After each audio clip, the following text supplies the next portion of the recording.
Hello and good morning. How are you doing today? Hello. How are you? I am good. I am alive. Man, I'll tell you, I've been waiting to talk with you for the longest time because I've been with you through Roshani. So, I mean, it's like, oh, come on. Yes, I want to talk to her again. Oh, I'm so glad. Thank you. You've done something different this time with the spirit glass. I mean, magic and love with a solid tribute to someone very special. Yes. Yeah. I mean, it was a story that was a long time coming. And, you know, after writing series for so long, I really wanted to write something that was self-contained and quiet in comparison. To basically remap your writing skills, I mean, what did you have to do on this particular story? You know, what made the spirit glass so different for me was that it required a lot more research. You know, I was raised, obviously, with a lot of Hindu mythology and a lot of Filipino folklore because my father's from India, my mother's from the Philippines. But what made this story so different, and it's interesting, is what I keep coming back to, is how colonialism vastly treated these two places very differently. Like with the British Raj, a lot of the Hindu Sanskrit epics were well preserved. They were translated. When the Spaniards came and conquered the Philippines and dominated it for 400 years, they stamped out native religions. They decimated languages. They drove out a lot of the priests and spiritual practices in the introduction of Catholicism. And so the mythology was not nearly as well preserved. And it's the reason I think why what has survived in the Philippines the most when it comes to folklore are its tales of monsters, blood. It's an inheritance of pain. And that was something that was really beautiful and bittersweet to examine when writing this story.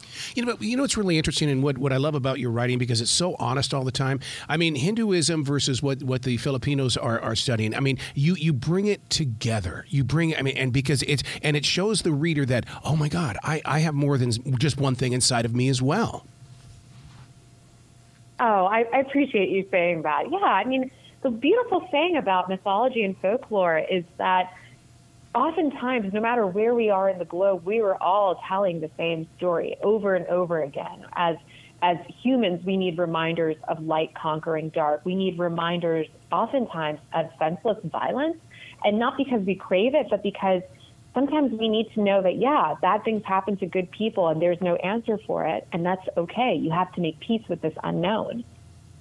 You know, I like the way that you introduce the Corazon in the way that there needs to be a transfer in the life, and the training starts that, you know, it's not just a babaylan, it's not just a word to us, but the training is so important, and I think that to a reader that inspires them to say, well, I need training too if I want to become something as great as a babaylan. Oh, yeah, absolutely. I mean, that idea that nothing worth doing comes easily to us. Like, you know, consider your own story of how you are. You are a storyteller. You are recording people's, you know, tales, but also you're able to get answers out of them that maybe they wouldn't necessarily want to part with. That is a skill. That's a magic. It's a craft. And it's one that's honed, I'm sure, over many, many years. And you love to play with our imaginations in the way of bringing up the mystery or the question. What happens if that ghost gets through that spirit glass and it's like, dun, dun, dun, dun? Yeah, I mean, so Corazon has a spirit key, and it's what allows her to see the ghosts of her parents every Sunday. And it's the reason why she's so desperate for her powers to mature so that she can hopefully bring them back from the dead. What happens when you're playing with an antagonist like a big scary ghost is that even our villains, even the people that have hurt us in life, have their own perspective, and we do need to honor that. We need to always be curious about other people's histories, about what's happened to them, how violence perpetuates the violence. And so for Corazon, she's not only traveling through the Filipino otherworld, she's also going on a very deep journey of empathy and compassion for someone who has hurt her. That's interesting you bring that up, because one of the things that I was going to talk about was that, you know, the human world versus the spirit world. And when you're in that spirit world, not everybody can see what's going through your mind and how many words are being placed, you know, in action. But yet on the human world, they can see and physically feel it. Yeah. Yes, that's true. But you do such a great balance of that. What was that like through your writing habit, in the way of saying, okay, I can't go too much here, I can't go, you know, less over here. We need to combine these together.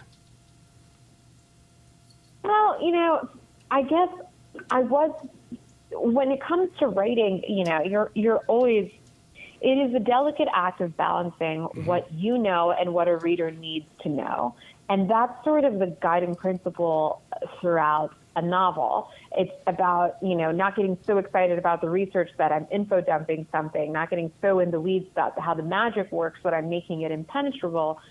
Because ultimately, when we determine what makes a story successful, it comes down to whether or not we were able to make someone feel something. And so those were sort of the, I guess, emotional parameters I was thinking about as I was writing. I wish I could figure out a way to let you see how my wife is a tutor, and when she takes these books and gives them to her young students, they explode with smiles. Do you get to see that action? Oh my God, they react to they really get so excited by your books. Oh, so kind. I appreciate that. Please tell your wife thank you for me. That's so kind. Do you know that you're reaching that audience? Because I mean, as a writer, in radio they train us that so your targeted audience is a 25 to 49-year-old woman. She's driving this car. Do you have to break it down that much as well? No, I guess in a rather selfish way, I'm always writing for myself. I'm writing for a younger version of myself, or I'm writing for the version of myself that needed these stories. And writing from a place of delight. So I'm not actively thinking about like a marketing audience or where a book is going to live on a shelf. But I sometimes wish I did. Yeah. One of the things that you put your thumb on is the maternal love. I just had a conversation with a gentleman. He didn't really discover a love for life until he was in his 70s, and then he started realizing that he missed a lot because of his career. He was more, his storytelling was being at a professional sports game, and that's one of the things. If you don't touch the young adult reader right now with maternal love, they're not going to know what it is. Oh gosh, yeah. That idea of maternal love, it's something that's consumed me for a couple years. And a large part of that was simply because my husband and I really struggled to have a family. We dealt with unexplained infertility, the loneliness of that, the deep isolation of, writing for children, wanting to have children, and then being told that you can't.